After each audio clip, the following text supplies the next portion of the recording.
Monday, January 5th, and he's back. I'm Jim Check, though, with Ian Burns, back from holidays, back in the saddle, and just in time. A really, really big show. A really big show. I had to take some stuff out. It was such a big show. Hopefully you had a great break and you're ready to go and make this year, 2026, the year of independent media. Sounds good. Like the haircut, too. We got lots of headlines, though. Venezuelans celebrate worldwide while Canadian media and protesters object. Interesting. EB indecisive on drug decriminalization. Tim Walz buckles under pressure. That's from our international section. Trump in charge in Venezuela. The world reacts. Canadian national media platform, Russia and Iran for a condemnation narrative. Interesting. Number one news platform in the world. Not us yet, but it is X. Canada's oil business just got a lot tougher. Freeland now working for Ukraine and still collecting MP pay. That one's a puzzler, no? Ford says taxes killing Canadians. Thanks for coming out to the party. Dumping milk to the tune of 1 billion liters annually while Canadians go hungry. Carney jets off to Europe yet again. How many trips is that now? There's a lot, eh? He's got racking up the frequent flyer miles. Gary back in the news as he proposes to weaken fines for foreign agents. Surprise, surprise, eh? Feds renege on NATO pledge. That's not a surprise. Bill 'em and stick 'em. We're going to show you that story. That one is absolutely crazy. Governments love to pull. Markets on fire. Green schemes are coming. And EB, and we got that one. And that's it for the headlines, but there's a lot more in there. But that just gives you kind of a quick rundown. But it is a big, big day on the really big show. Well, let's kick it off with Trump, though, on who's going to run the country there. The oil business in Venezuela has been a bust, a total bust, for a long period of time. They were pumping almost nothing by comparison to what they could have been pumping and what could have taken place. We're going to have our very large United States oil companies, the biggest anywhere in the world, go in, spend billions of dollars, fix the badly broken infrastructure, the oil infrastructure, and start making money for the country. Yeah, and then later on he goes on to say that he'll be in charge there. When they asked who's in charge in Venezuela, he said, and it's America. And that was quite the operation. It was a surgical operation as opposed to what they did in Iraq and what they did in Afghanistan and all those other places. They went in basically, and this has got to be, I guess, frightening. CNN's got a clip, but let's play this clip here and show you. They'll kind of break it down instead of us trying to break it down. Let's listen in. You don't have it? That's right here, isn't it? Right there at the bottom. Oh, look at that, eh? How far are we into 2026 without a problem?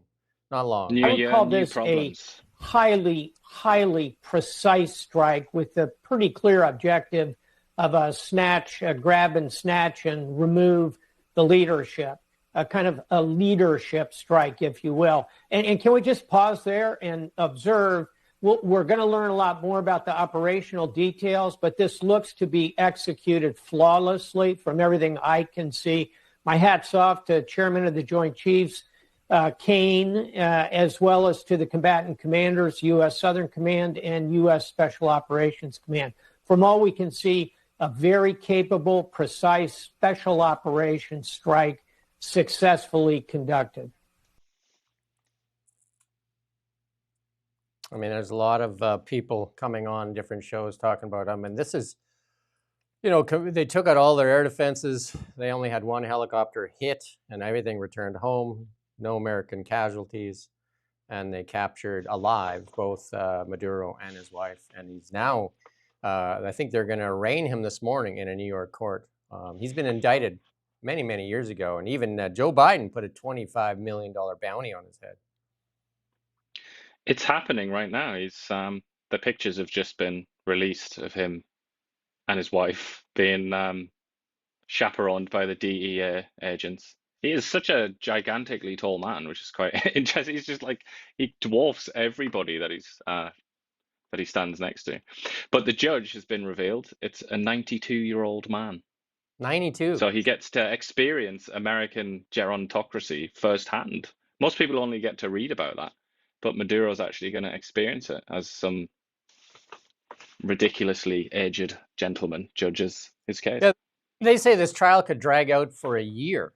But it's interesting, the reaction from the world on this. I mean, a lot of people saying it's a huge success, and then obviously Venezuelans, most of everything I've seen, are celebrating in the street. And but we're going to listen into what the UN has to say, and then, or actually Rubio's reaction to what the UN had to say. No, you're wrong in your question. Number one, Venezuela is a major source, and the reason why is the following. And I've seen a lot of this reporting, and it's fake reporting, and I'll tell you why. It says that somehow Venezuela is not involved in the drug trade because the UN says they're not involved in the drug. I don't care what the UN says. The UN doesn't know what they're talking about. Maduro is indicted by a grand jury in the Southern District of New York. That means the Southern District of New York presented the evidence to a grand jury, and a grand jury indicted him. And then a superseding indictment came out that was unsealed about a year and a half ago that specifically detailed Maduro's actions. So number one, let there be no doubt, Nicolas Maduro is an indicted drug trafficker in the United States, and he's a fugitive of American justice. I mean, this has to send a really strong message to a lot of other dictatorships and that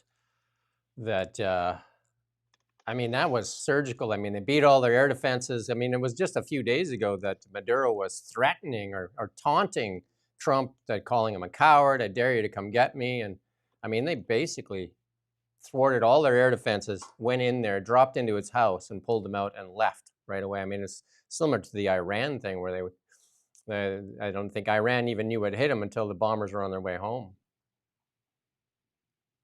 Well, yeah, although in the case of Iran, they were kind of, to a certain extent, playing along because they didn't want trouble. We can see now why they didn't want trouble, because it's such a fragile regime. And the extent to which they collaborated, I don't know, but they were kind of in on it to an extent, the Iranians, and there was a certain amount of permission granted to America. That's not true with Venezuela. They certainly, well, at least we don't think that they had any intent to cooperate. I mean, there's somebody on the inside. Yeah, they had some operatives in numerous there for sure. people. Yeah, they had some operatives in there because they knew the layout. They had built a mock facility so that they could practice going in. They said this was in months in the making. But we got a little bit of reaction from some of the media here on what's going on. Here's a little bit of reaction from some Venezuelans. Cuéntanos por qué llora. Felicidad, tantos años esperar esto, Señor. Gracias, Señor. Ay, Dios mío, esta es una alegría inmensa. Gracias, Señor. Gracias al presidente de Estados Unidos.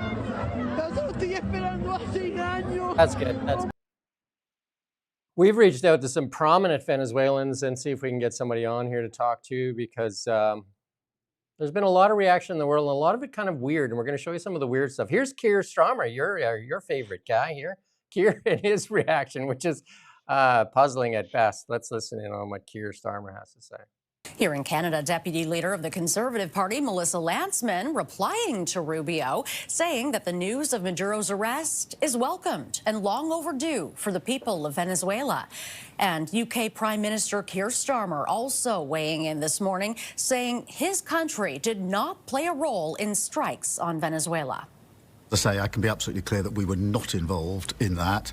And as you know, I always say and believe we should all uphold international law. But I think at this stage, fast-moving situation, let's establish the facts and take it from there. Starmer says there are about 500 British citizens currently in Venezuela. That's good. There you go. International law. What's that then? What is that? What does that mean? It's like, it's almost like we're in like 200 AD or something like that in Rome, or maybe later. Let's say 500 AD in Rome, and we've got people walking around saying, "Oh yeah, we need to go and pray to Mars we need to go and go sacrifice to the gods. It's like, what are you talking about, you fool? We're all Christians now. That's dead. That's a dead religion, son. It's just, he doesn't realize it's dead yet. And in the process, how feeble, how pathetic and ridiculous and irrelevant does he sound? Him and everyone else coming out with that kind of thing. Those days are gone. If they were ever even around in the first place, let's be honest, it was only there when America wanted it to be there. America doesn't want it to be there anymore, so it's gone. Now what? I found it very interesting that Pierre Poilievre and Melissa Lantsman came out right away, and here's Pierre's comment on it. Like successfully arresting narco-terrorist, socialist dictator. And the words matter, and you're going to see this later. The words absolutely matter. Arresting narco-terrorist, socialist dictator. I mean, the UN doesn't recognize. Most countries don't recognize Nicolas Maduro as a legitimate president of the United States. They said it was a stolen election, and so it's really interesting on this. So, but his was out almost immediately after that. But then, Anita Nand actually put out a statement as well, because she is the foreign minister here, the Minister of Foreign Affairs. And hers is kind of a little waffly for sure. Like her statement is a bit, she does so she does the Keir Starmer there, that, international law must be first and all that stuff. But the one is absent forever. Nothing from Mark Carney for a long, long, long time. Like a long time, like nothing, absolutely nothing from Mark Carney. And let's listen to this CBC. This one's very interesting of what they say in here. Well, Marianne, we've just heard from the United Nations, where a statement has been issued on behalf of the Secretary General Antonio Guterres, who warns of worrying implications from the military action taken by the U.S. That statement reads, independently of the situation in Venezuela, these developments constitute a dangerous precedent. The Secretary General continues to emphasize the importance of a full respect by all of international law, including the UN Charter. He's deeply concerned that the rules of international law have not been respected. So fairly strong words there from Antonio Guterres. And in countries that neighbor Venezuela, there have been a number condemning the action as well. President Lula of Brazil says an unacceptable line has been crossed. He goes on to say these acts represent a most serious affront to Venezuela's sovereignty and yet another extremely dangerous precedent for the entire international community. There were similar sentiments from the leaders of Colombia and Chile. Cuba, as you might expect, called it state terrorism. And further afield, the Maduro government had been growing closer to countries including Iran, Russia, and China. Iran has condemned the incident, the foreign ministry there saying it's a flagrant violation of sovereignty and territorial integrity. Russia says that it's deeply worried and it's condemned what it called an act of armed aggression. We've not yet heard from China. It's the biggest buyer of Venezuelan crude oil. You would expect a pretty unequivocal condemnation from them, but on that Fox News interview that Donald Trump had just recently, he said he doesn't think that Xi Jinping will have a problem with what's taken place. Julia, what about the close allies of the United States? What are they saying about what happened this morning? Well, there isn't so much explicit condemnation from them, but there have been a lot of expressions of concern. There aren't a lot of fans of Nicolas Maduro, but as one analyst here put it, while many might support the outcome, they don't necessarily support the method that was used. And there are a lot of leaders that are still waiting to hear how this all happened. Here's British Prime Minister Keir Starmer. Good. We already heard Keir Starmer. Surprised by any of the language they used there and who they decided to platform to say that this was I'm not surprised necessarily by that, but I am surprised that they failed to mention that, Russia and China are the principal sponsors of Venezuela. It's a little bit strange that they would just quote them verbatim, what they have to say about it, especially since Russia, talk about international law. Russia's probably the world's #1 opponent of international law, the entire concept of international law. The Chinese are going on as well. The Chinese genuinely make me laugh when they release their statements on various international events. But they came out and they said, oh, this is a disgrace. This is like a violation of sovereignty. We can't live like this. Earlier in the week, they'd basically surrounded Taiwan and violated their sovereignty, their waters, and just like, the hypocrisy. It's beyond something that should make you like angry or something like that. It's comedy. It's full-blown comedy. With CBC, But sorry, just to go back quickly to Carney, who you mentioned earlier.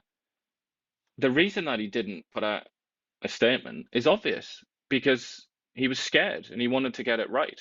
Because he's, we can assume, we can guess what he does think and what his party thinks, his caucus thinks. They're probably very upset about this.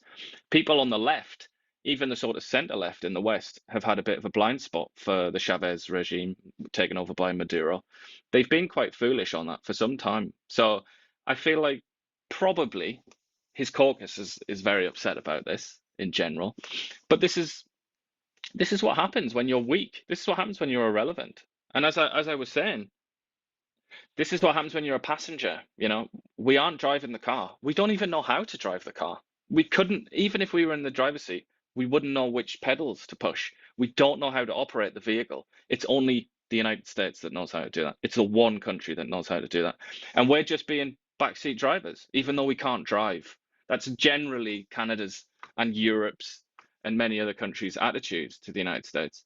And I think, there's a certain amount of resentment that builds up there, isn't there, in the backseat drivers? And that's what a lot of, the UN, obviously, they are just a joke and irrelevant.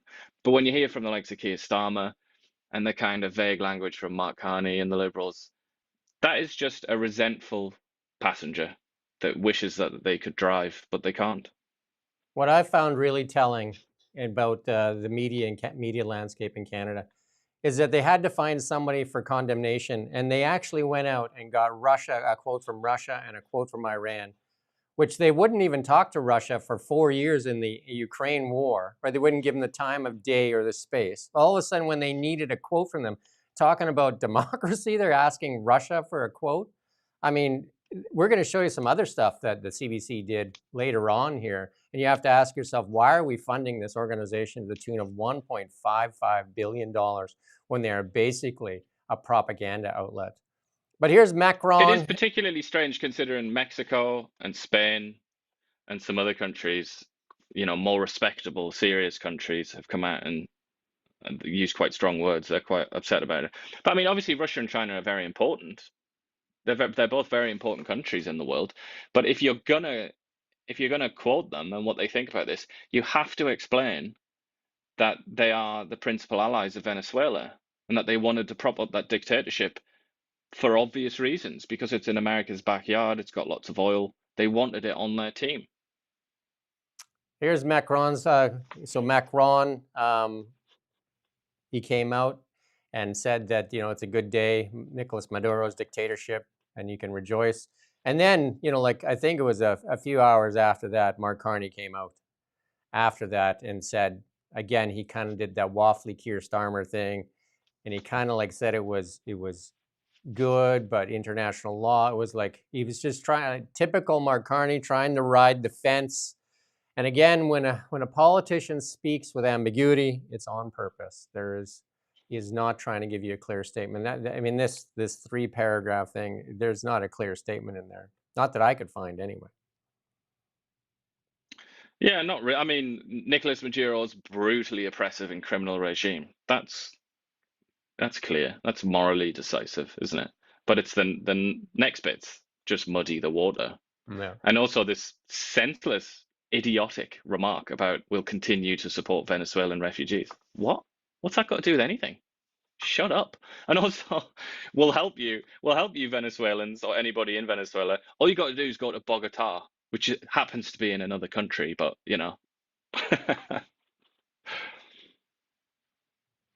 And then also they asked Trump if he was going to continue that, because Colombian dictator now is also making noise and threatening.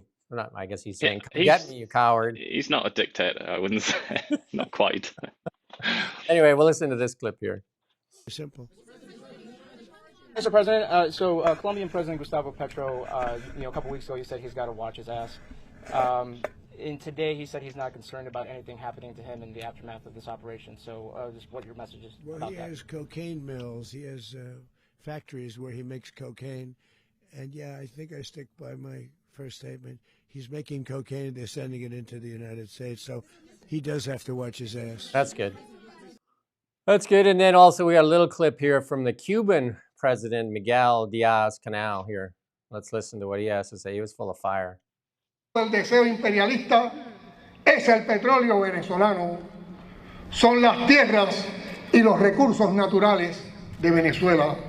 No, señores imperialistas, este no es su patio trasero ni territorio en disputa. No aceptamos ni reconocemos la doctrina Monroe. That's good.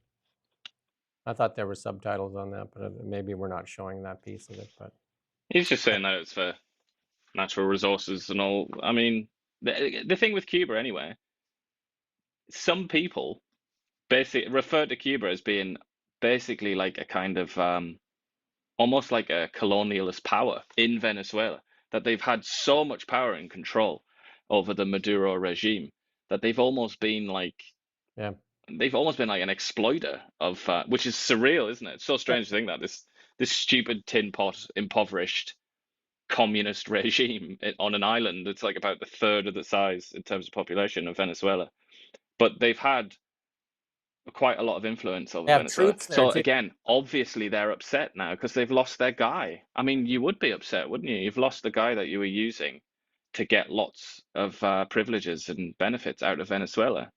The rest of it, oh, it's all about natural resources, it's exploitation, and the stupid threats. I mean, shut up is what I would say. And the Cuban Communist Party, I don't think they're long for this world, really. I mean, look at the state of it. It's just like one decrepit old man after the next. It's like the old Soviet Union. It's just waiting to die. And then CBS News put out a piece, the new anchor there put out a piece and saying that CBS is going to take a different path. I mean, they got a new owner now, right? They got a new owner. He's going to run the desk. And they were supposed to start Monday, but they kicked it off early because of what happened.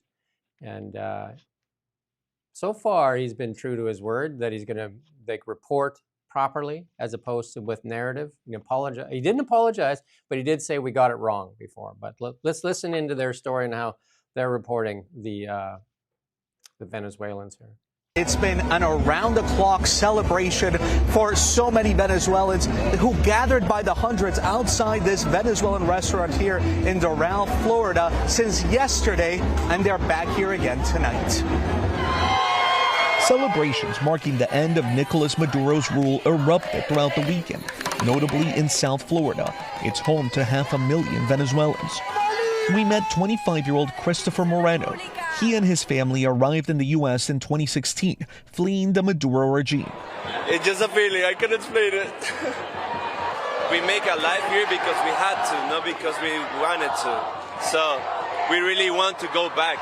He is one of roughly 8 million Venezuelans, more than a quarter of the country's population, who fled the troubled country in the last decade, the largest exodus in Latin America's modern history. While the exiled community celebrated Maduro's ouster, a different scene in Caracas, where there's tense anticipation and uncertainty and a rush for basics, including food and medicine. Hard times are coming, this woman says, but I hope it will bring significant change to Venezuela. Today at the Vatican, Pope Leo XIV criticized U.S. intervention. He's not alone. There were protests around the world, including in the U.S.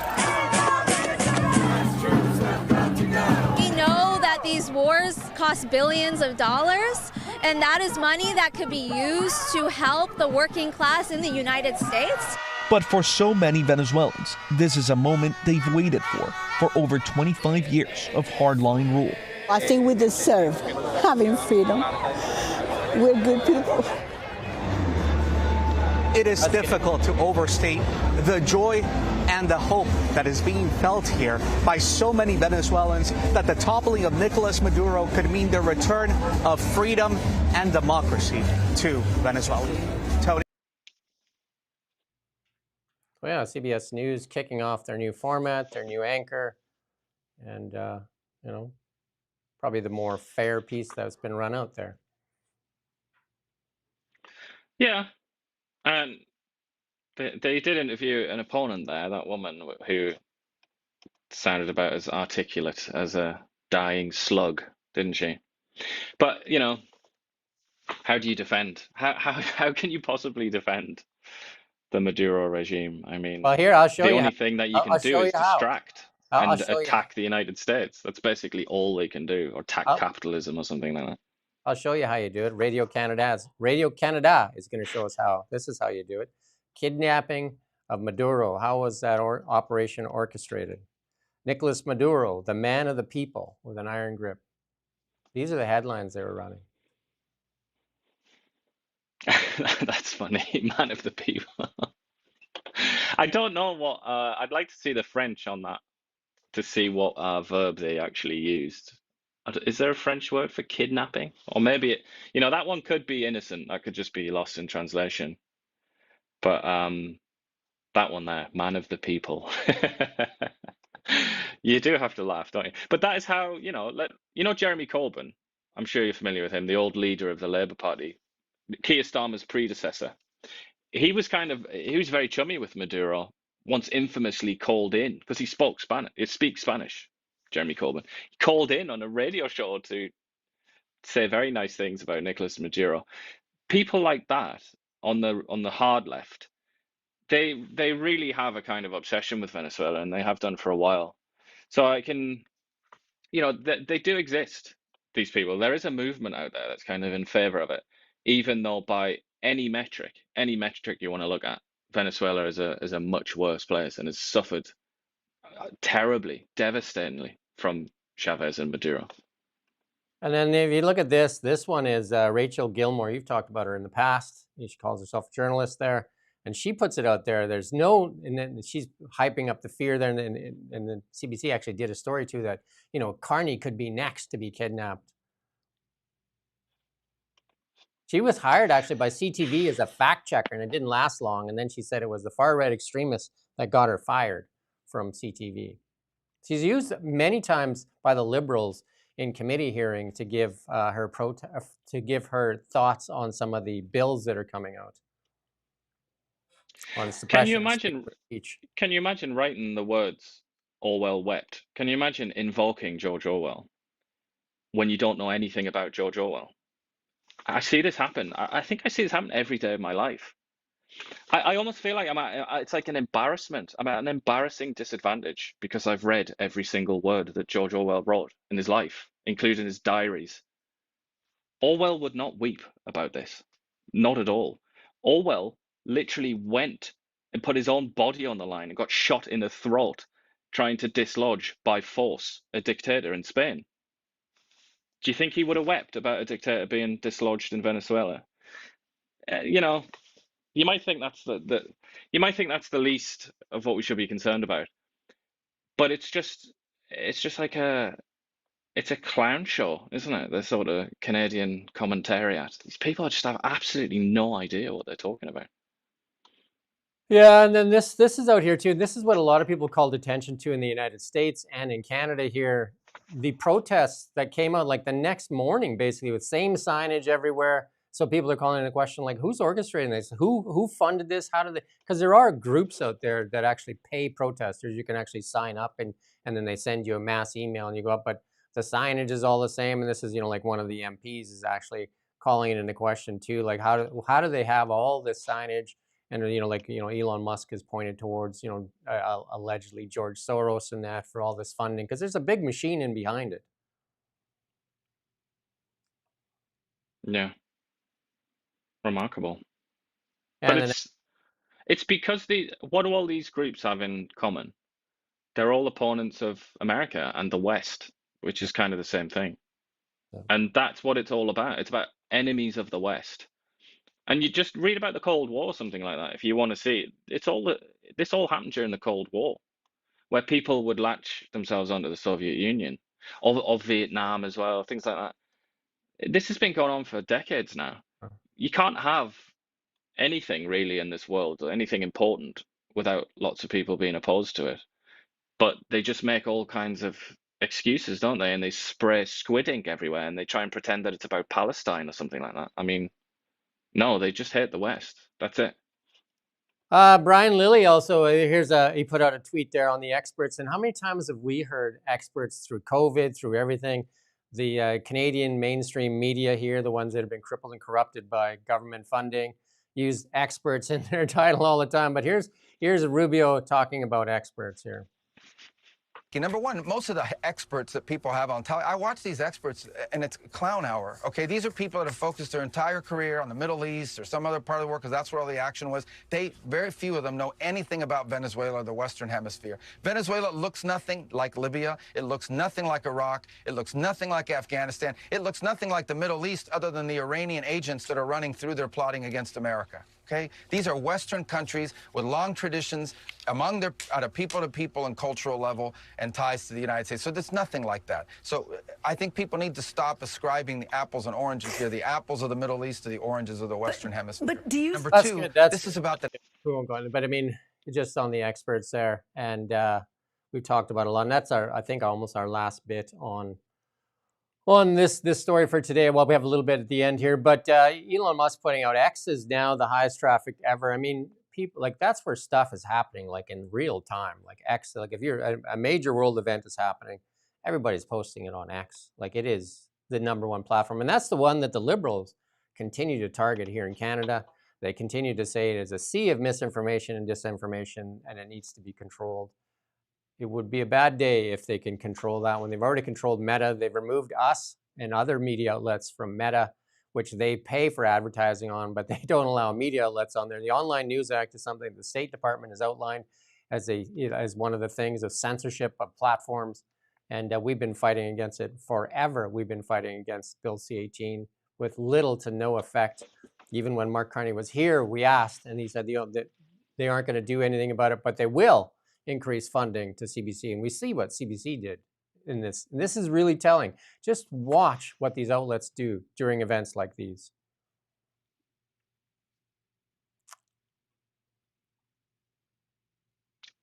Are we getting this video? No, there's no video on that one. Sorry. Oh, okay. Well, sorry, I thought you were talking about that video. But I just say about X, I think they would like to ban it. We know that. We have the evidence, don't we? Yeah. The Liberal Party, I mean. They spoke very, very negatively about X. I think they would like to get rid of it, just like a lot of American people on the left in America would like to get rid of it. But they won't get rid of it because if they did, Donald Trump would punish them immensely. So they won't. So it's going to survive.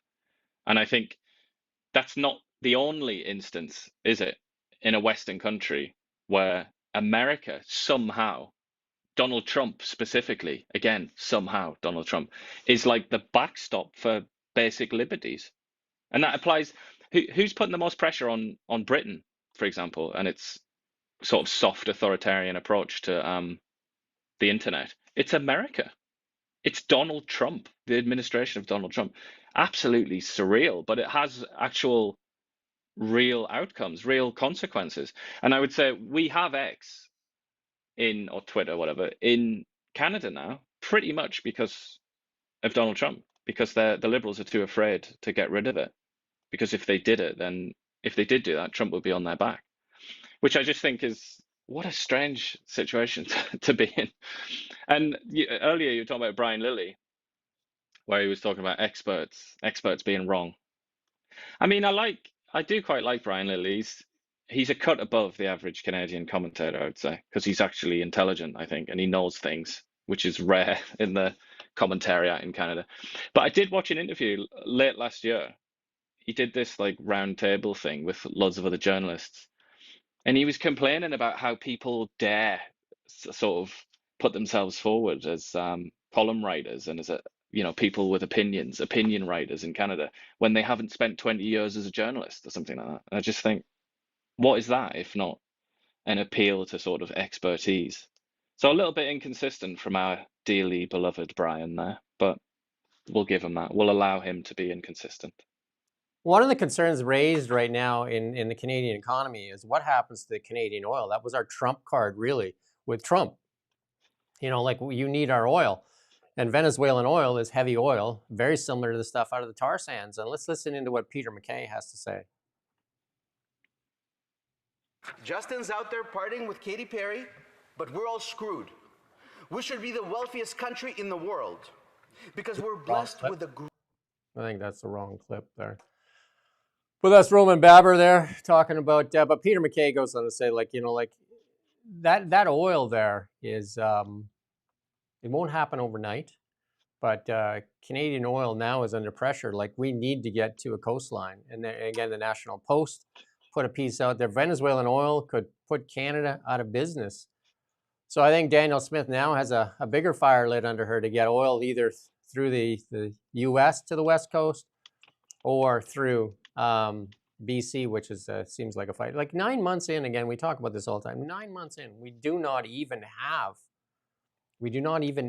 a response whether we're going to build a pipeline or not. I think there you go. Let's play that clip here from Peter MacKay. Let's play that clip.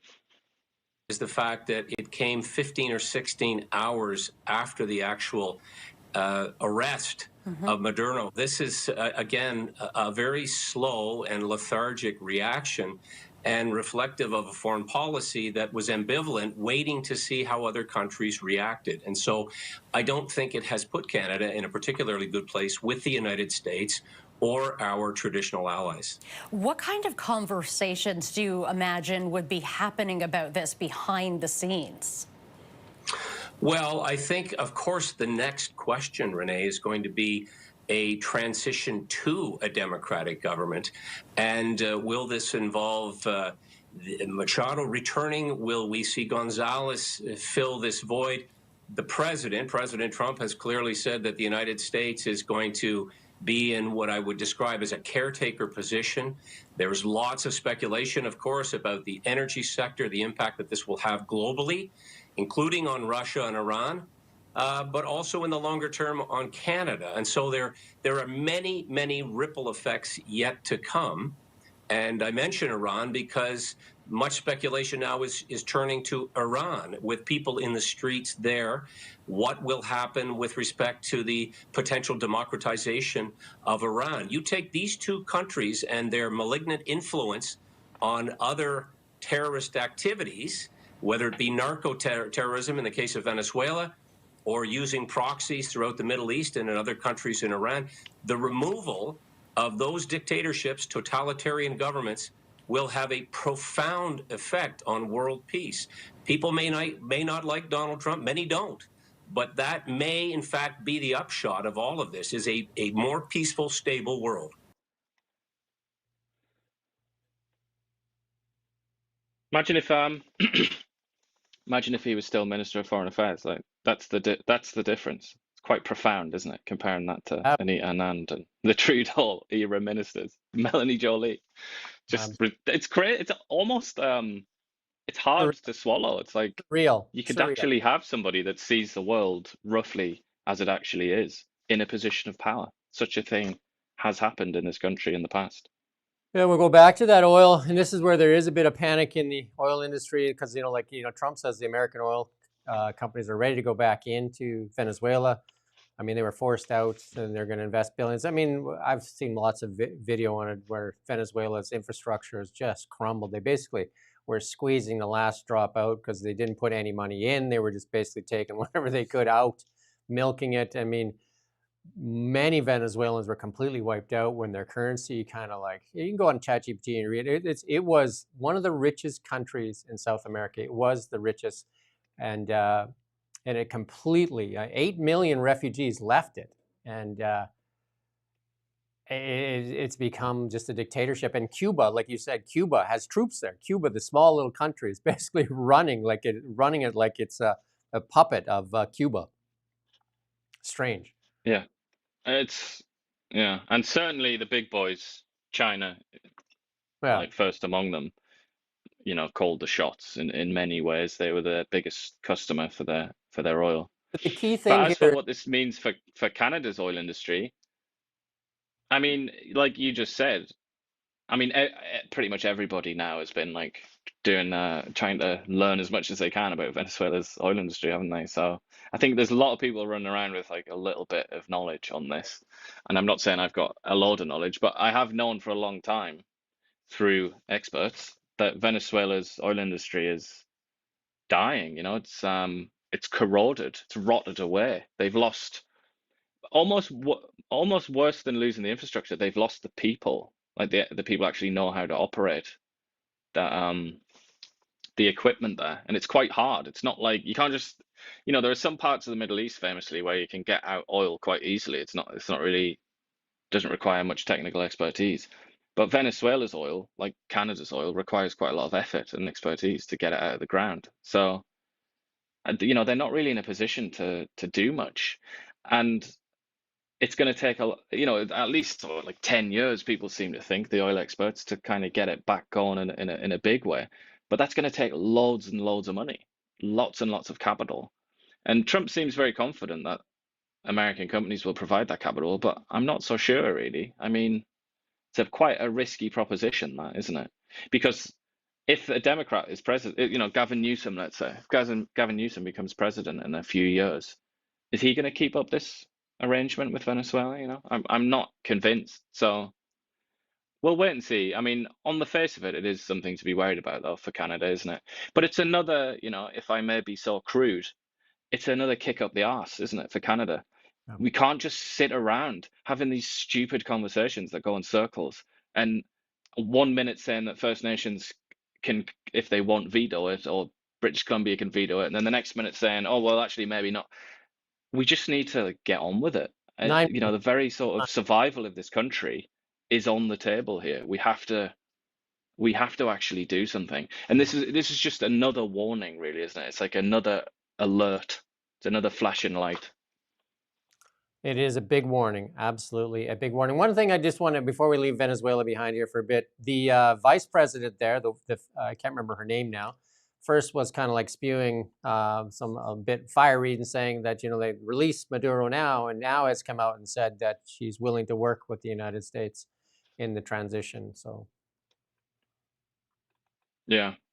I'd also say, my sort of final word, sorry, because we didn't say this, on Venezuela, like the Cuban fella, the nonagenarian or whatever he is, and lots of other people have been saying, Brazil said this as well, like lots of other people said, you can't just do this, you can't just go and invade a country just for their oil, just for their natural resources. But, can you think of a better reason to invade a country? Like, this is what we say every day. Every time we do the show, we say the same thing. Energy is the source of all wealth, all activity, all power, everything. Energy is everything. You can't have anything without energy. So why would you want to just leave that out there so that the Chinese can possess it, or Cuba, or Russia, or any of these people can just have it for themselves? I've never understood that argument where it's like, but it's just for the oil. It's like, yeah, I guess it is. Venezuela has the largest oil reserves in the world. If you don't control it, China or somebody else will. Why would you want that to happen? Okay, we're gonna try and tough through a bunch of stuff here real quick, but this one is wild, actually. So a sitting MP, the former finance minister, former transport minister, just got appointed by President Zelensky to be an advisor of economic development. So she's now working for a foreign power and has yet to resign from her MP position. And if she gets away with this, the Liberals get away with everything then, because I don't see anything on media. Like I see some of the, like the Independents saying some stuff, but like this is just absolutely crazy that she's, she's held like the second most important position in Canada as finance minister and deputy minister. And here she is being appointed by Ukraine. And don't forget, she has access to that huge bag of cash, right? That the government has said that there can be no disclosure on for national security interests. Nobody had the cojones, since this is a Spanish-themed podcast today, nobody seemed to have the cojones to point out that it was a bit weird that she was given that job in charge of all that money, that job as a special representative to Ukraine for the rebuilding of Ukraine, with a gigantic $4.5 billion, whatever it was, purse. That was weird. That should have been scrutinized because, and this is extremely unpopular to say, I know it is, but she's part Ukrainian. Maybe she has a horse in that race. Maybe it's worth rubbing your chin and questioning where her priorities lie, and even where her loyalties lie. And now we see she's an employee of the Ukrainian government. So I guess the tiny number of people who did ask questions about that previous appointment were right, because obviously she does have divided loyalties. We can say that now with 100% confidence. Volodymyr Zelensky just confirmed that she has divided loyalties. She works for Ukraine. So why was she given that job in the first place? That's the first question. Why was she given the job as envoy in control of all that money when she is loyal to the government of Ukraine, as she's just shown? Why? Why was that done? And then the other thing is, what is going on in the background here? Why didn't they tell Mark Carney? And if they did tell Mark Carney, why didn't he immediately fire her and insist that she resigns? There's just so much. There is so much here that's it just stinks. This is just like it's like a massive bag of fish gone bad, this, isn't it? This absolutely reeks. It completely stinks. And it's so stinky that I feel like we don't even have the room to talk about how ironic and strange it is that they would appoint Chrystia Freeland as economic advisor, because she didn't really succeed very much as an economic, in charge of the Canadian economy. I don't think anybody could say she was a success. Quite the contrary. I think she was a dramatic, extraordinary failure. So a lot to discuss here, but the stinky bag of fish is the biggest. What is going on here? What the hell is going on here? Why has Mark Carney let this happen without comment? I'm hovering over our inbox here. We get them straight away when he issues any sort of statement. Where is it? Where's this statement? One of the most powerful people in Canadian politics the last 10 years has just signed on to work for a foreign government, a foreign state. What the hell? That's like an emergency press conference, isn't it? Not with these guys. Two big questions for me is, will she resign? Which, and it's also interesting to see what the Canadian media, the crippled and corrupted media, do with this in the next few days. See how they try to position it. And will she give up that bag of cash? Because now that's who's now minding. It's Canadian money. $4.5 billion is supposed to be used over there, which we've already said there's no oversight. Is she still going to have control over Canadian money while she's working for a foreign government? Taxpayers. I would love it if we had facts and answers to talk about here, but we don't.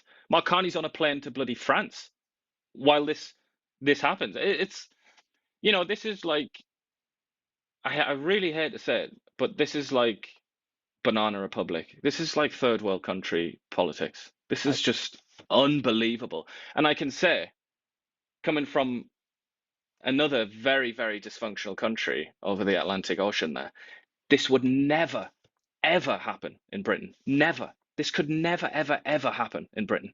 There's no way. I can say that 100% certainly. It would never happen in the United States. I don't think many European countries, actually, that would happen there. What is going on in this country? This is like, Canada's like becoming a bit of a sort of pariah here. What the hell is this about? You have to even question her morals. Why she wouldn't resign first before accepting a role that is put out there everywhere. Like, is it a test to see how Canadians will react, see what the CBC does? It's ridiculous. Like, I've never seen it, never experienced anything like that. And it's, we'll see how this one plays out, but it is beyond understanding, like how this could be happening and why her resignation hasn't. She would never survive in the United States or the UK with the press right now. This would be a feeding frenzy right now. It would be a feeding frenzy. And let's go take a look at the CBC and see what they're covering today and see what the feeding frenzy is all about here. They got Maduro in court there, and he says he's a decent man. And he also, the funniest thing, I've been kind of watching it in the background. The funniest thing about this hearing is that he said, "I will not be seeking bail at this time." That's just, that really cracked me up. But yeah, you do that, Maduro. Anyway, Doug Ford. He says Canadians are taxed too much. And I'm going to use that old saying we use there, no Sherlock, right? No S-H-I-T, Sherlock. Like, let's listen to Doug. Doug with the revelation here. Things. Number one, we're taxed to death. Simple as that. And, highest tax bracket's 54%. And believe me, you don't have to be making millions to be at 54%. You make a couple $100,000 and 54%. That's good from Doug. Doug, you're part of the problem, Doug. You're part of the problem, Doug. Like, you're talking Well, he's a about. hypocrite. What does Canada spend all this money on? I'm sorry to say it. For the second time, I will say those words. I'm sorry to say it. Canada spends those taxes mostly on old people. Are you going to say that, Doug? Are you going to come out and say, and it's you old folks, and I include myself in that, we're going to have less? He's never going to say that because he relies on them to win elections. So here we go. We keep spinning around and around and around. Look at the budget expenditure in this country. It goes on healthcare, which is mostly for older people, things like pensions. Say it. Have the bloody balls to say it. If you're going to come out with a comment like that, Canada's overtaxed, explain where that money goes and what you would cut. But that's just Doug Ford in a nutshell, really, isn't it? It's just soundbite, try to sound folksy, sound like he's on the side of the people, then nothing happens. And then the other thing is, the policies over the past 10 years suppressed our resources, which could lessen the tax burden on the population. But we don't want to do that, and we continue not to do that. And we're waiting for the climate agenda. Mark Carney has hinted that it's going to drop here in 2026. We just posted a really good video on the internet. You can watch on our Now Media Group channel here, explaining what CCUS is and how it's going to work. It broke down Mark Carney's speech at the UN there in a committee hearing on climate change. But just crazy. And then and here's this picture here. This is the amount of days that you work, really. Like, it's almost half a year now that you're working for the government, because taxation now is higher than the other three combined, which is food, shelter, and clothing there. And we spend more on taxation than the other three combined. That's our biggest expenditure in Canada. That's what we can get up every morning and to know that we go to work. And it was just bonus time in Ottawa for the federal bureaucrats. And what is the average salary in Ottawa now? $136,000. And we don't get the bonuses that they get, right? We all work for the government. They just get bonuses, and they get 3 days at work at the office, and they get to work from home, and they get a lot higher wages. Good times. And then the food professor put this out. They did a study there. He's at the university there. It claims that they're dumping 1 billion liters of milk. This is this supply management thing. 1 billion liters of milk being dumped as part of the industry's supply management system. Well, Canadians go hungry. We're dumping 1 billion liters of milk. And that's from Dalhousie and McGill, that estimates that Canadian farmers are dumping as much as 1 billion. This should just make you angry. And this is the thing that the Carney government has said, it's a hill they'll down. And to be fair, the Conservatives also voted to protect supply management. And I was going to say, there's a pretty famous guy, isn't there, in the Canadian scene, in the House of Commons, who might as well be called the cost of living and cost of groceries MP. I think his name is Pierre Poilievre, isn't it? Why don't we Google Pierre Poilievre? I'm sure he must every single day must rant against supply management, which we all know. It's a fact. If it was abolished, food would be cheaper. So I'm sure Pierre Poilievre, he must be furious about supply management. Definitely, yeah. That would make sense, wouldn't it? But right now, it is the one thing, or two. There's a couple things that the trade contingent in the United States that says supply management must go, as much as the Online News Act must go. And we'd be happier than heck if they would get rid of the Online News Act. And again, do we have to turn to Donald Trump to save the online, or to save media in Canada? We're going to have to wait for Donald Trump to come and rescue media in Canada. But also possibly grocery. Like, we are genuinely in this surreal situation that we're in, where parts of the Canadian economy have been captured by very small but very powerful and organized interest groups. We're in this weird situation where Donald bloody Trump could be the one that makes our groceries cheaper. If he killed supply management as part of, if he says, like, if you want free trade, kill supply management. Let's theoretically say it, he said that, and Mark Carney obliged, then we would get cheaper groceries. Donald Trump would have got us cheaper groceries, while Pierre Poilievre says nothing about supply management because he's too afraid of the farmers. He's too afraid of the lobby. So instead, actually, he says he loves supply management, even though he hates high prices for groceries, apparently. Makes no sense. But here we are in this position where we could have a free internet relatively free internet, and cheaper groceries because of the orange man in the White House. What the hell? Again, what is going on? And you would think Mark Carney wouldn't be jetting off to Europe once again to meet with Macron when there's so much going on here with Venezuela and our oil industry. He'd be getting a pipeline. If I was in his position today, I would have canceled my flight to Macron because he could just do it with a Zoom call. I'm not sure why he's always going to Europe. How many times is this to Europe now? 5, 6?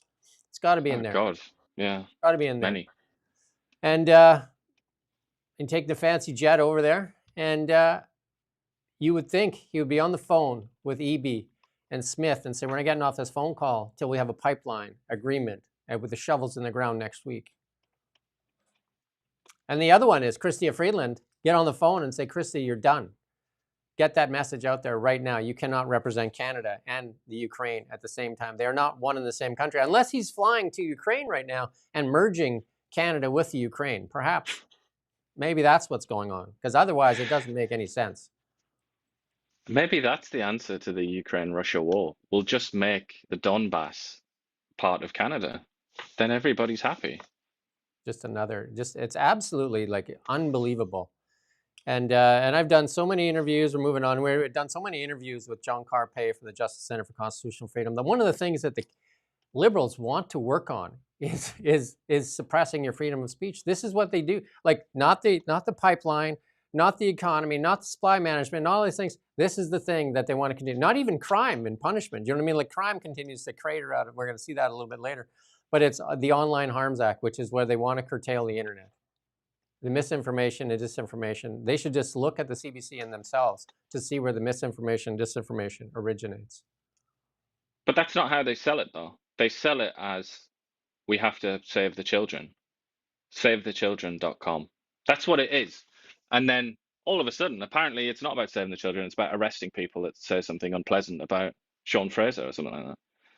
We've seen this happen. We've seen it happen in Europe. We don't even need to have an argument about it, really. I mean, this is the classic path to political censorship. Well, I'm going to say my pitch right here. Independent media will be the solution for Canada. This will be the breakout year for independent media. We're seeing it in the United States as well. We're seeing journalists that have left mainstream media in the United States and become independent media. And independent media is our only hope in Canada, because the crippled and corrupted legacy media here, you can see what they put out and then what they get away with. They don't hold power accountable. And the liberals, how many times? We're going to start tracking it. We're going to start putting it up. We're going to start putting the receipts up. We've asked Mark Miller for interviews. We've asked, we can just go on, but we're going to start putting the receipts up. We asked Stephen Fuhrer 7 times, 7 emails, non-responsive. So we're going to start putting these out, asking for them for interviews, for comment and all that stuff. And the legacy media does little. And you weren't here. Were you still here when they did you and I talk about the media interviews they did with Global and CBC at the year end, Carney and Pierre Poilievre? No, we didn't. They were just brutal. Maybe we'll cover it off when we have more time. Today we got lots still to get through, so we're going to. We talked about the Rosie Barton one, which was, so how are you doing? How are you holding up in this job? Yeah. that was in there, wasn't it? But I would say, just to emphasize the irony, I agree with you. Independent media is this will be a big year for independent media in Canada, but we have to repeat again the absurdity of the situation, that the independent media in Canada will operate under a safety umbrella put in place by Donald bloody Trump. That's how and the State Department, Marco Rubio. That is how independent media will increase in popularity and flourish in Canada, because the Americans have said, don't you dare intervene. Don't mess around with the freedom of the media. They said it. They even released it in their strategy document from the Department of State. So how interesting is that? How weird is that? That we kind of depend on the United States. Love them or hate them. They're giving us their protection so that we've got almost like a fragment of the First Amendment now given to us by Donald Trump and Marco Rubio. And your favorite cabinet MP is, I'm always surprised that he still has his job, Public Safety Minister Gary Andesangria. Look, I even got his name right this time. Proposes. I don't think so. I don't think that's his name. It's Ananda Sangari. He needs to be fired so that you don't have to learn his name. Proposes to listen to what he wants to do. He proposes to weaken foreign registry mandated by Parliament 19 months ago. In draft regulations disclosed Saturday, suggested penalties could be as modest as $50. What? Like $50? Like parking tickets are more than $50. So a foreign agent that goes astray is going to pay $50. Parking tickets are more than $50.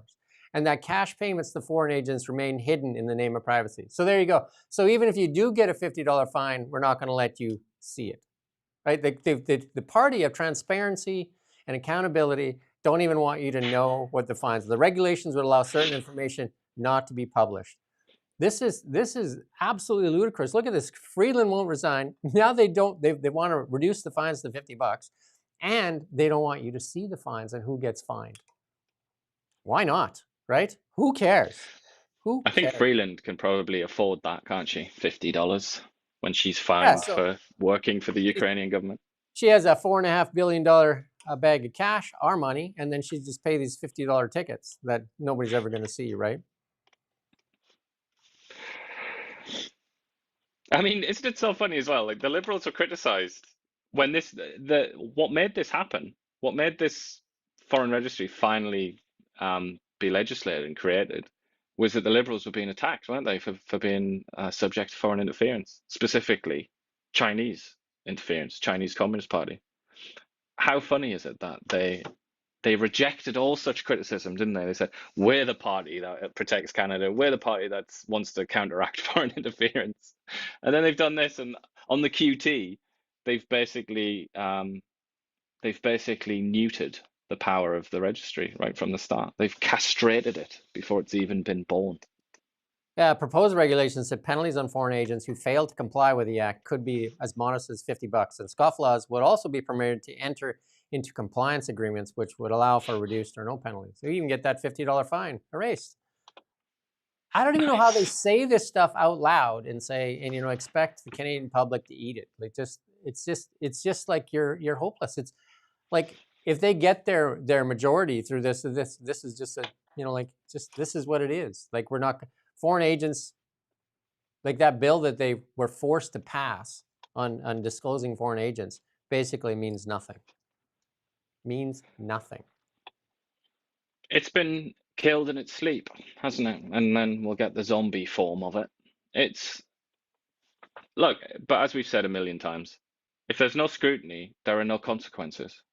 And here we are. I've read the Canadian Press and the CBC articles on this story, and I recommend that everybody does that. Read those stories, then read the Blacklocks story. Blacklocks is the only, as usual, I mean, this is an everyday occurrence. Blacklocks is the only outlet that's reported on this honestly and truthfully, and highlighted that it's a neutering of the foreign registry. As you can imagine, the CBC is like up to $1 million. You better watch out. Just totally ignoring the fact that they've, castrated it. And there you go, independent media doing the work, government-funded media shilling for the government.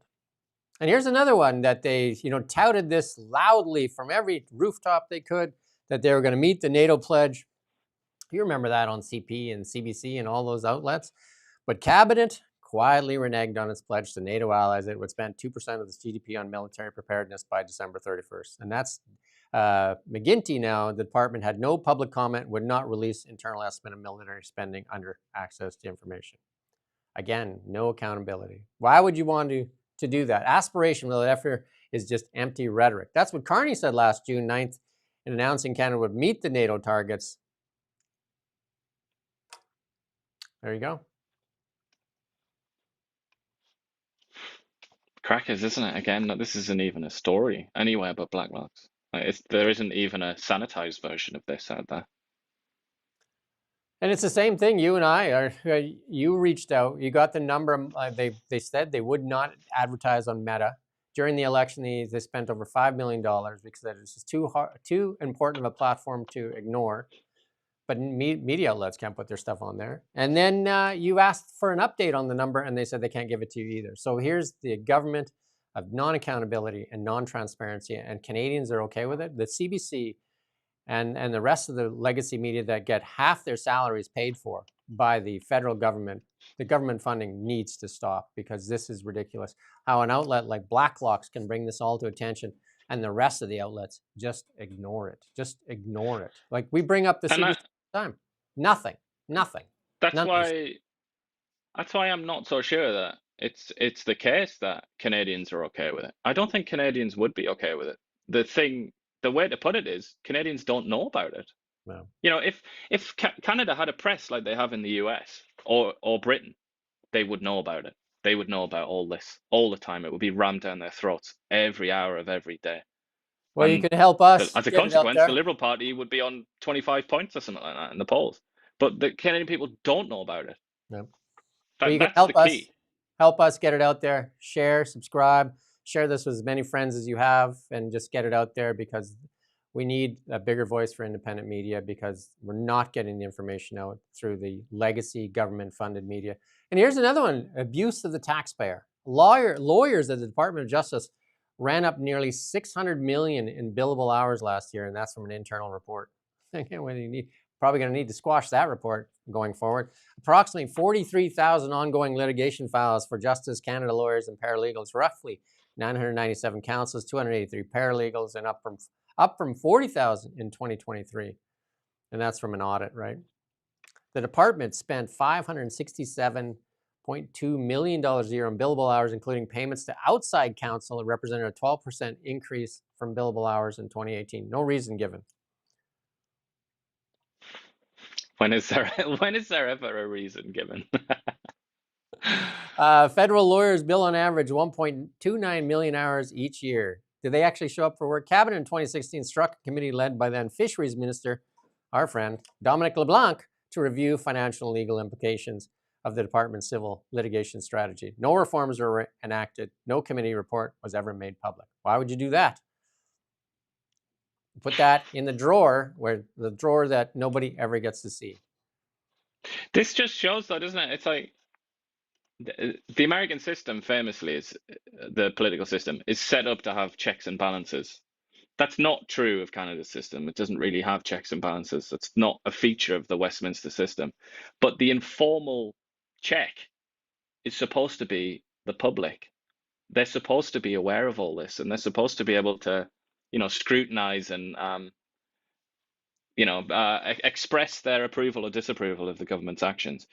But that check is just completely gone because the media doesn't do its job in this country. So in effect, you have a system without checks and balances. It's the only check really is the opposition MPs, and obviously they're not in a position to prevent the government from doing anything really.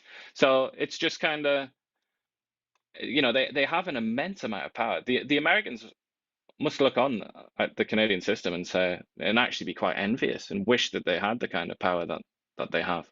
Well, here's some more. Governments polled on crime fears. Canadians and Privy Council focus groups complain property crimes, including auto theft, are now commonplace, and Parliament must toughen bail laws. Yeah, they say that, but then do they do anything about it? No, they're going to do the Online News Act the Online Harms Act instead. And they talk about having harsher consequences, but what has actually been done? We're going to have a couple stories later that show you that not much is actually getting done. On the ground, it doesn't look good, right?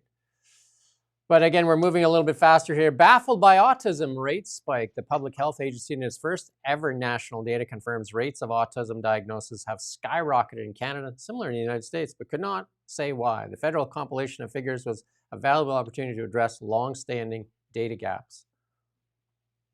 Several factors may have played a role in the overall rise in newly identified cases. The prevalence of autism, such as increased awareness, expanded diagnostic guidelines promoting early detection.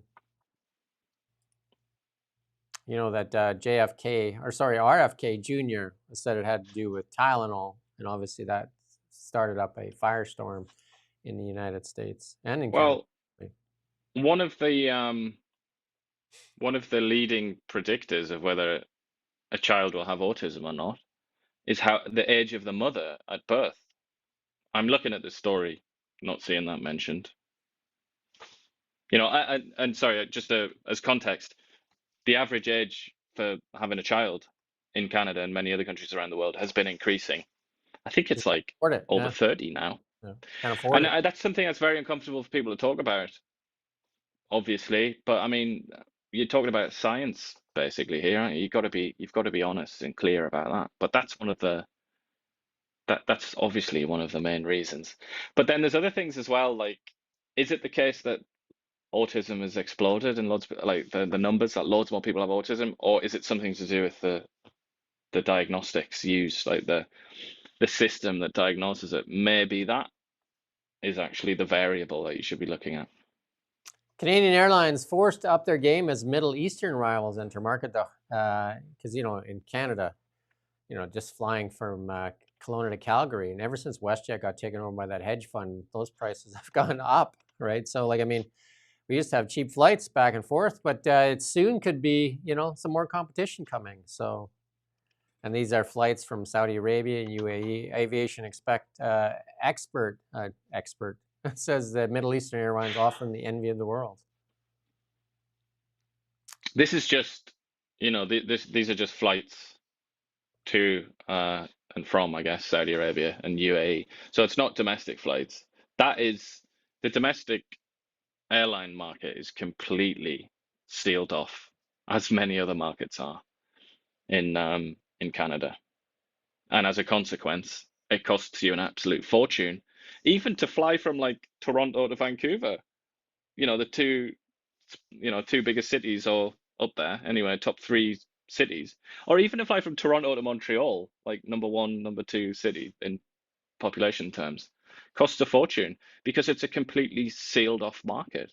Same problem with supply management, same problem with almost everything in the Canadian economy.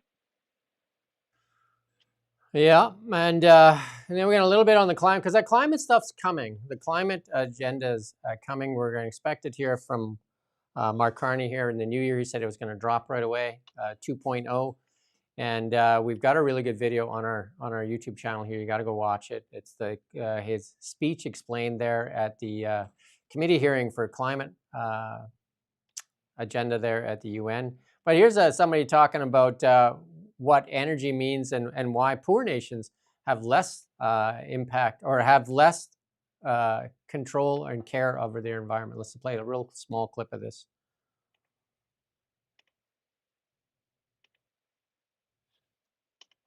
Solar panel, every wind farm that you try to produce, because it's intermittent and unstable, you always have to have a backup plan.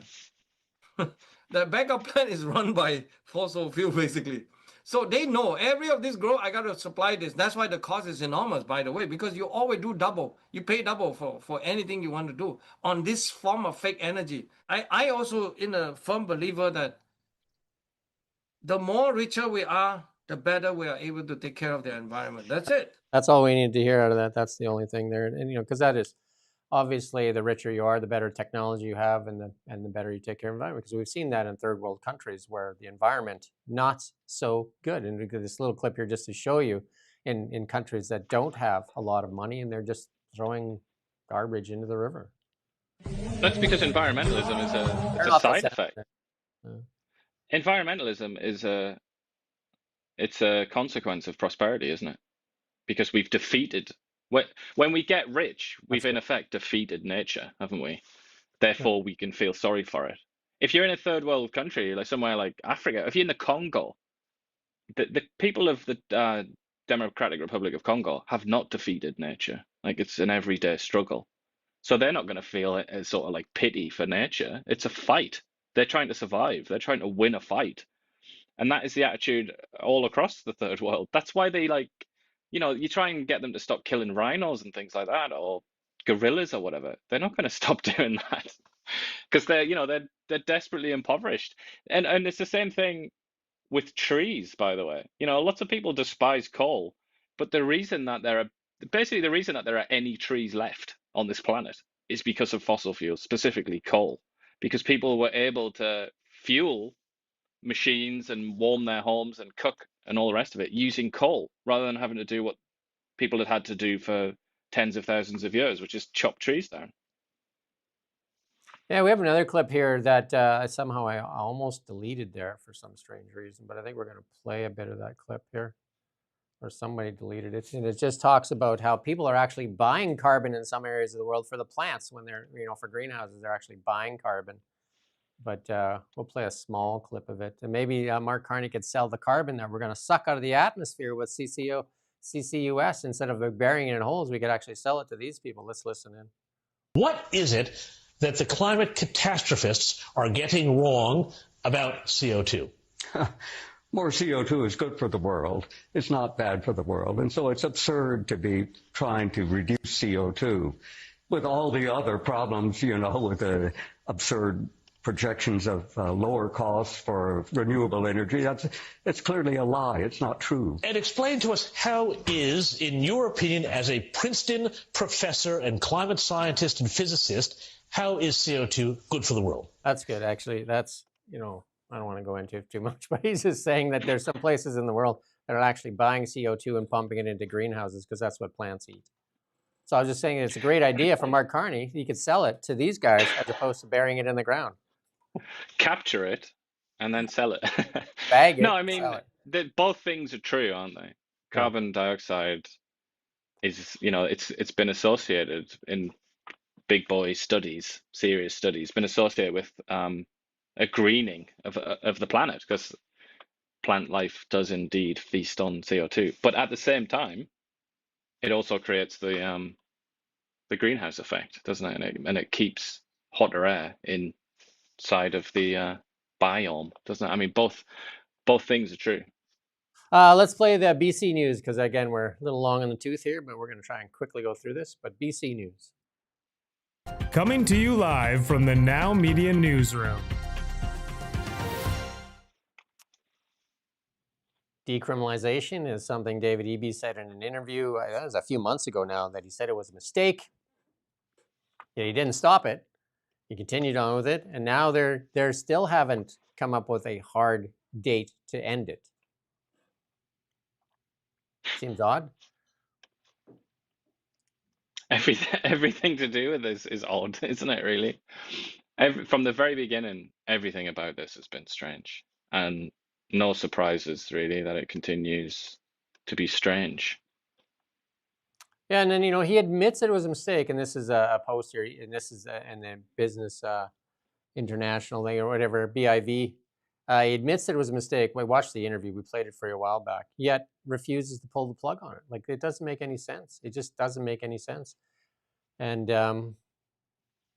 other parts of the world that have not done this don't have this problem. Like I said, I was in Tokyo. Andrew, who was on last week, filling in for Ian, said in Denmark, lots of places that don't have these problems. And yet we know what it's caused, what it's cost communities, and what it's cost the lives of people. And yet we continue down the same path. Seems odd.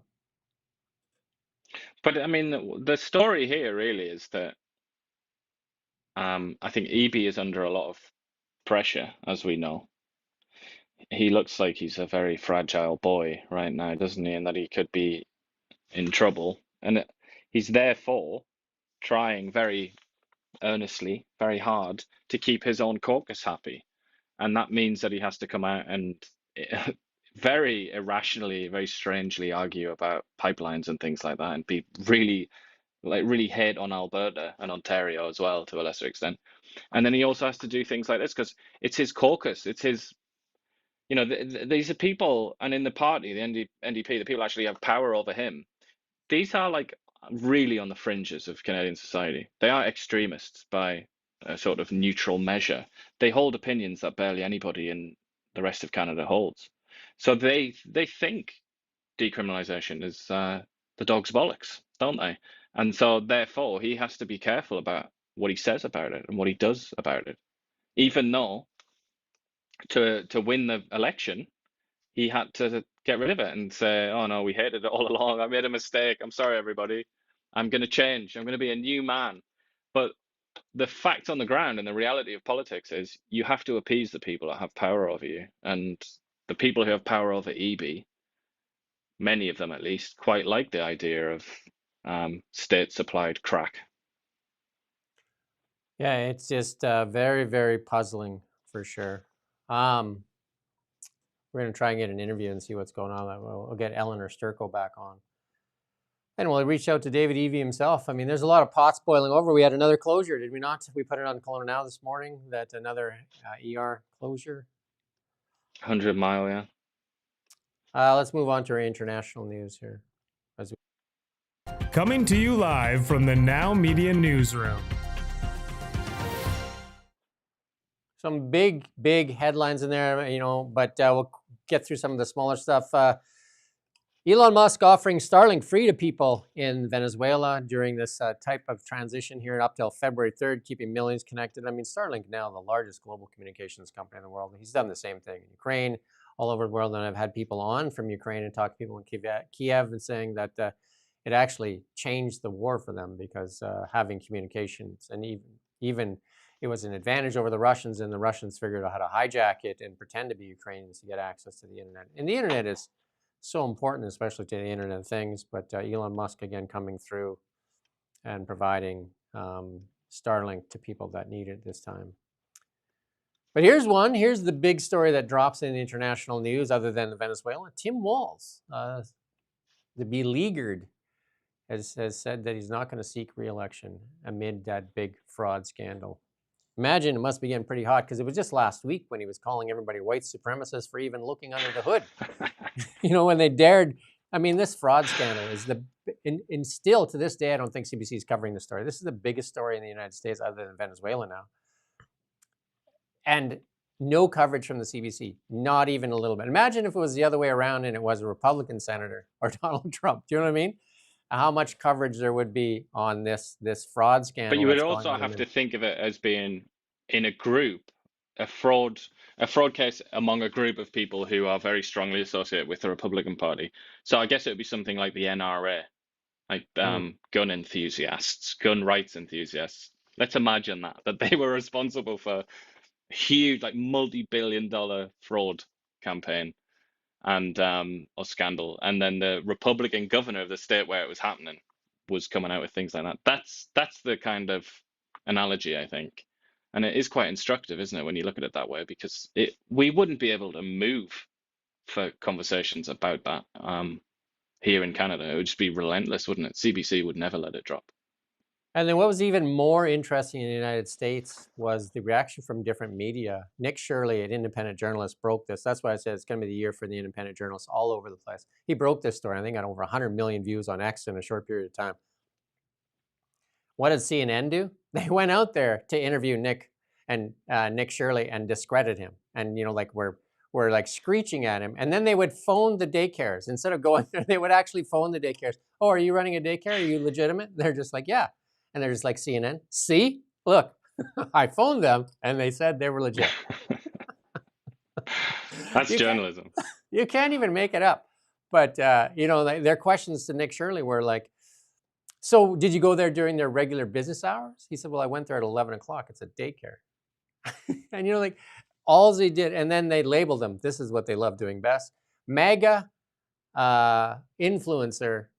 You know, they put all the labels they could on. There's something wrong with CNN and CBC and you know, like the networks here in Canada, that they just take an angle. Like again, what is so telling is when they gave Russia and Iran space to talk about democracy and how the United States threatened a democracy in a dictatorship. Isn't that right? Russia and Iran said the United States threatened a democracy, threatened a dictatorship in Venezuela, and that was a threat to democracy. Well, without any context, that's the real issue, I think. The context of what China is, what Russia is in relation to Venezuela. Elon Musk, here's some good news. We like to finish things off with some good news, though, too. Elon Musk said they're going to build 10,000 ships a year.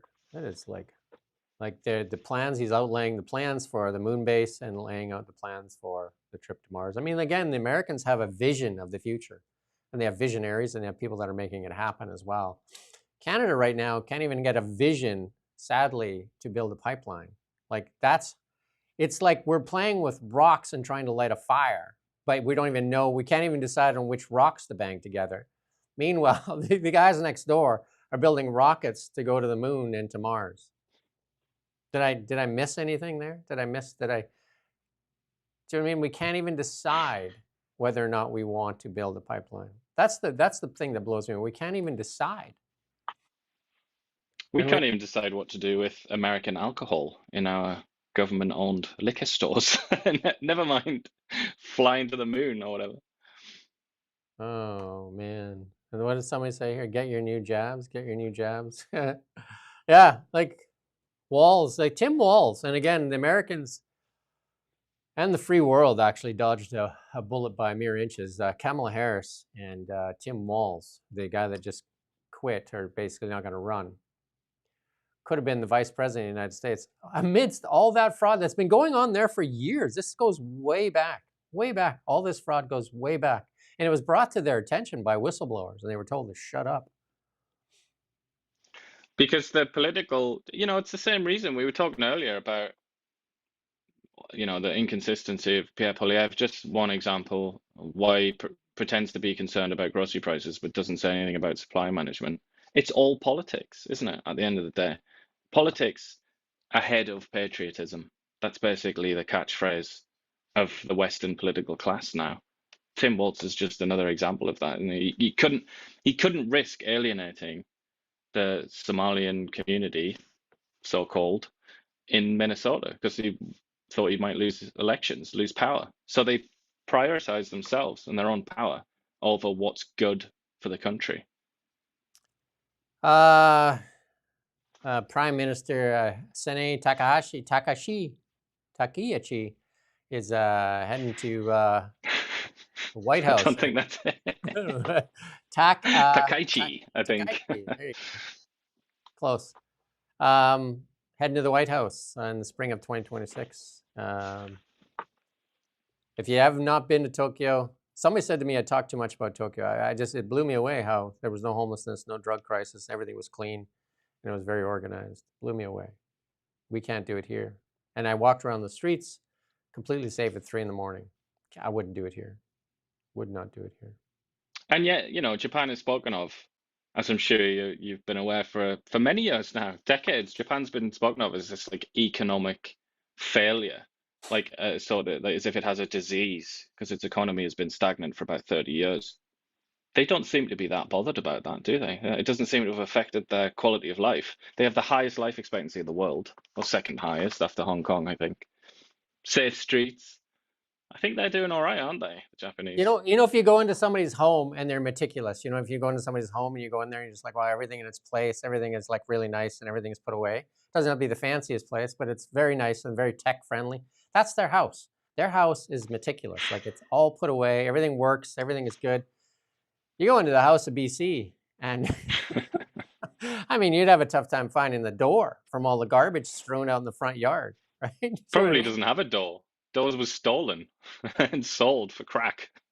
I mean, you just use that analogy, like the house is on fire. And then, like maybe we got the NDP there working on the doorbell. Well, the house is in a full, like 5-alarm blaze. And again, you go there and you're just like, how is this happening? And again, Tokyo, largest city in the world. So, and meanwhile, here's what Radio Canada, remember we showed you Radio Canada's headlines earlier in the show? They actually had a party, and we're not going to play the party, but they had a party which was basically like taunting Trump it was all hating Trump and F Trump and everything like that. And just like that was their New Year's party. That was the next slide there. Like you can't even make this stuff. This is from Radio Canada though. Well, it was actually a Radio Canada funded program, right? At their year-end celebration. Like I don't know. Good times. I have no idea what's going on at CBC. Here's your friend Godsod here. You're going to like this quote. Human beings are born with different capacities. If they're free, they're not equal. And if they're equal, they're not free. And that's been a common thread for left and right. The more left you are, the more socialist. I mean, the far left would be socialist or communist, right? Like you would say that more control of the people. The farther left you go, the more control over the people, right? And the farther right you go, the more libertarian they are, the more that they want access to complete freedoms. So you have to decide which one sounds better to you. Do you want everybody to be controlled? Well, that's the thing about equality. It sounds bloody lovely, doesn't it? It sounds beautiful. It sounds perfect. But if you actually want to bring about equality among a diverse, free population, it's going to require basically authoritarianism. There's no other way to do it. That's the lesson of the 20th century, isn't it? And yet, here we are in the 21st century, still making the same mistakes. We got a little bit of comedy at the end. As usual, we do a little comedy at the end, just a little levity. Before we do that, though, I did want to say, and I forgot to do it, is like markets are on fire. And that's a reaction to what's happening in Venezuela. The stock market absolutely imploding to the upside there. Stock market, the Dow up 770 points. NASDAQ up big time, 233 points. Even the Canadian stock market, the only thing down in Canada, and this is telling. What's down in Canada right now is the energy index, because obviously they're looking at this as, because the markets are always future telling. They're telling you what's going on in the future. And they're saying that what's happening in Venezuela may not be good for the oil complex here in Canada. But we have another bullet in the gun, and that bullet is our energy resources. Gold up huge right now this morning. Gold up another $112 in American money, and silver up as well. Gold at 4442 in Canadian or American dollars, and silver banging on the door of 80 again, $76, and copper up, everything up, platinum up, everything up. Again, 20 years to get a mine operating here in Canada, and I don't know how many years before we get a yes or no on a pipeline. You know, you're rubbing salt in the wound now. It's too painful to even contemplate.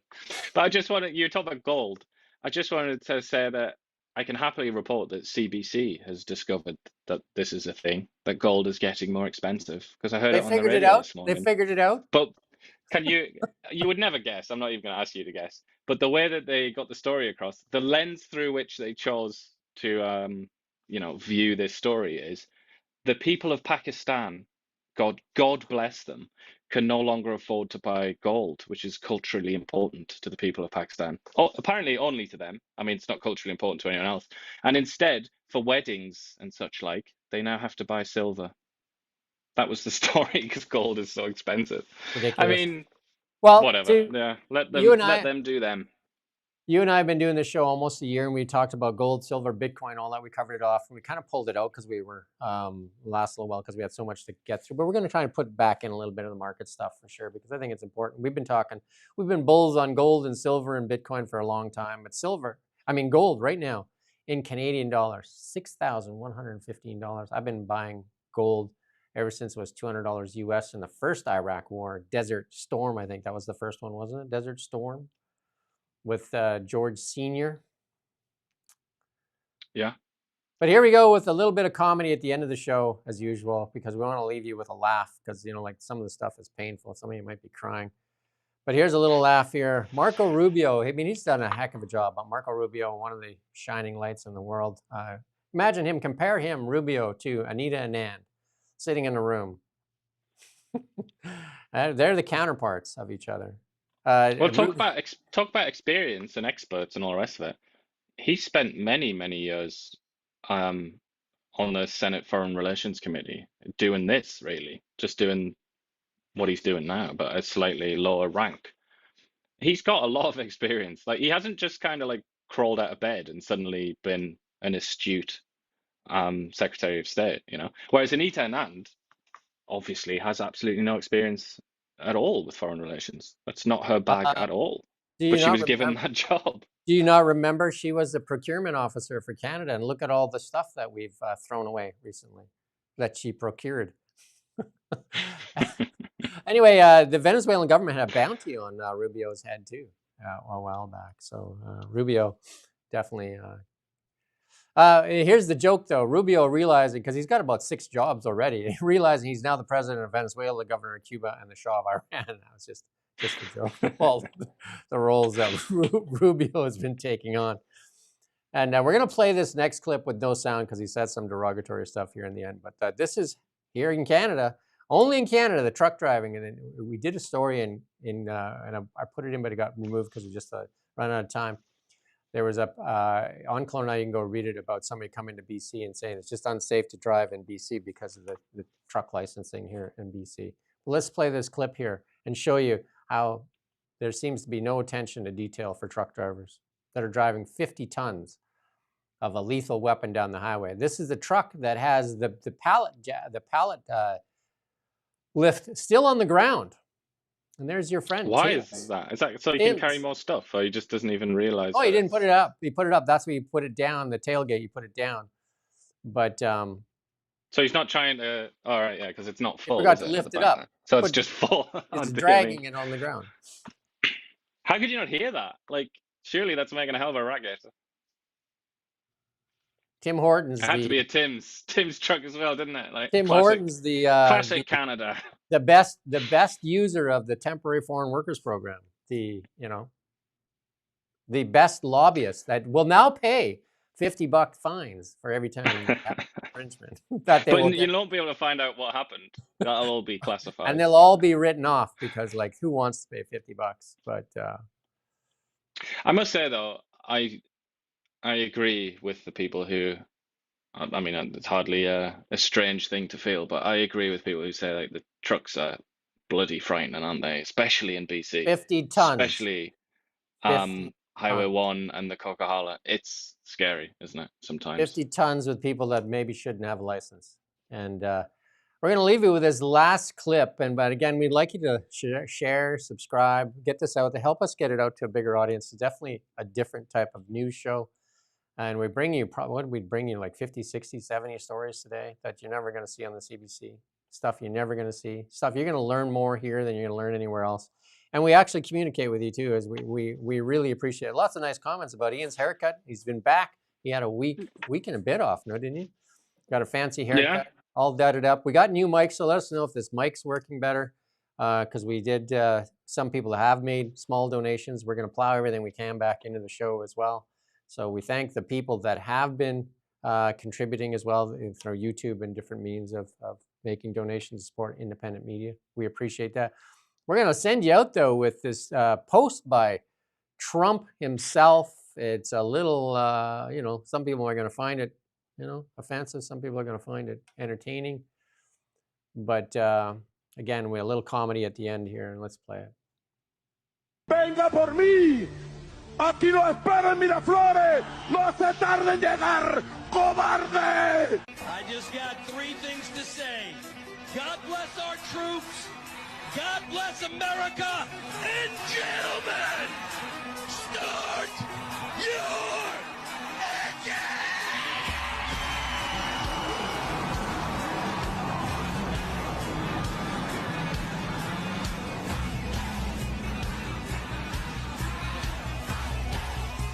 That's good. Don't forget to scrub that music off there at the end there. Trump bit crass. I prefer the Notorious B.I.G. one that he put out, where it was like Maduro dancing, I think. Oh yeah, there's also and then it was just Trump walking in. Where they perp walked. That one's like, that's very, very American, that one that we just watched, even though it's an Australian song. But whatever. Where they perp walked him, and then they put Mickey Mouse ears on him as they were walking him down the hall. I just think Notorious B.I.G. and Donald Trump, it's a great combination. That's a good partnership. Yeah, that's our show for today. Somebody just donated. Thank you. Yeah, we appreciate that. We absolutely appreciate that. We are doing super stickers now, so you can actually see that when people do make a donation. So thank you for that, Joe.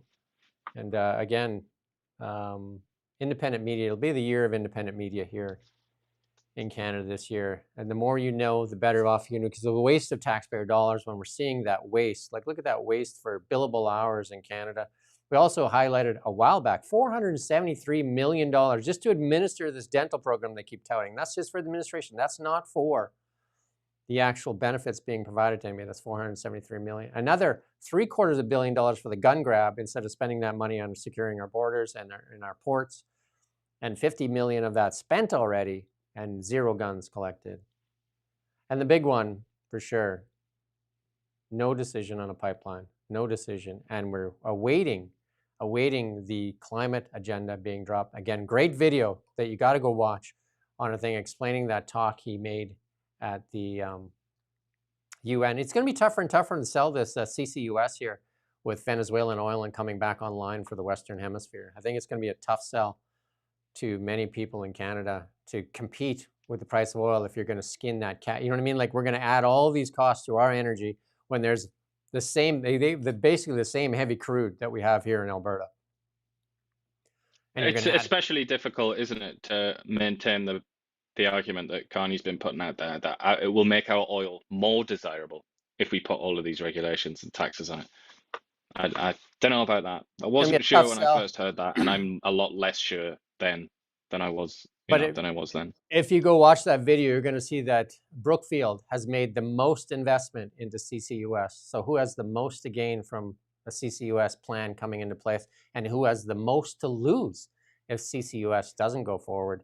And it's already been killed in the United States. It's been killed in the United States. That's why 2 American companies have already moved to Alberta to collect 75 cents on the dollar. That's what they're getting. So they're going to socialize the risks. So they're going to spread that risk onto you, the taxpayer, and they're going to privatize the rewards, which means they're going to collect that and they're going to tax our energy with mandated purchasing of carbon credits. Imagine that if you could do that, eh? You could just take all the risks away. And if you go listen to Carney's speech, we break it down. We break it, like, it's a really good video. You got to go watch it. It's absolutely good. And it breaks it down, that speech where he talks, just like most people say, I don't even know what he said. We broke it down, and so that you could understand it. And again, when politicians speak with ambiguity, it's intentional. It's absolutely intentional. And our job here is to make it make sense. And I hope we do that on a regular basis for you. And we enjoy trying to make Canada a better place. And we fight for that. I mean, some people accuse us of being, some people call us whiners and different things. We have to learn to compete.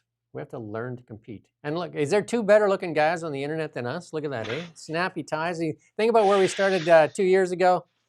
We had ball caps on and, and lousy audio. And, at least I had a beard then to hide my obesity. And you found your scissors, which is great. Anyway, we'll see you tomorrow. And cheers. And thank you for watching Now Media.